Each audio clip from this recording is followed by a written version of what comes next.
हमारे विदेश मंत्री एस जयशंकर दुनिया के अलग अलग देशों में जाकर मीटिंग करते हैं।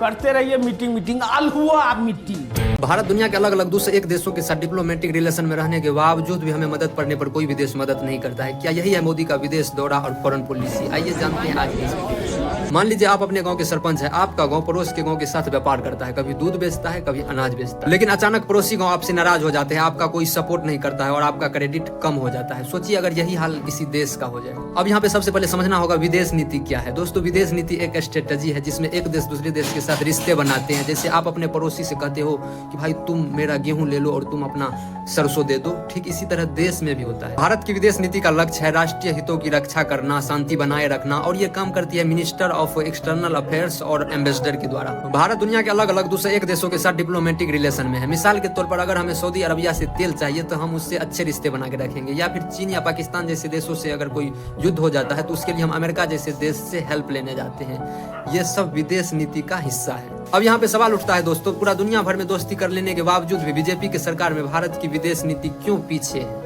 देखिए दोस्तों, इसके पीछे कई रीजन हो सकते हैं, लेकिन जो मेन रीजन है वो रीजन हम आपके साथ शेयर करते हैं। पहला रीजन, पाकिस्तान के साथ तनाव। 2025 में इंडिया पाकिस्तान युद्ध के दौरान इंडिया ने जब ऑपरेशन सिंदूर के बाद पाकिस्तान पर अटैक किया तो इंडिया का साथ देने कोई भी बड़े देश नहीं आए, जैसे अमेरिका, रूस, फ्रांस, कोई भी साथ नहीं दिया। उल्टे पाकिस्तान ने ही कश्मीरी मुद्दे को अंतर्राष्ट्रीय मंचों पर रख दिया। दूसरा रीजन है G7 से बाहर रहना। G7 जैसे बड़े मंचों पर भारत को अभी तक कोई अस्थायी जगह नहीं मिल पाया है, सिर्फ मोदी जी डंका पीटते हैं। समृद्ध देशों के नेताओं से बात हुई, सारे नेता भारत की तेज प्रगति से बहुत प्रभावित है। तीसरा रीजन है दोस्तों यहाँ पर पड़ोसी देशों के साथ दूरी बनाए रखना। नेपाल, बांग्लादेश और श्रीलंका जैसे देश पे अब चीन का प्रभाव बढ़ रहा है। जबकि 2022 में इंडिया ने श्रीलंका को फाइनेंशियल हेल्प किया था, लेकिन अब वहाँ चीन अपना सी पोर्ट बना रहा है।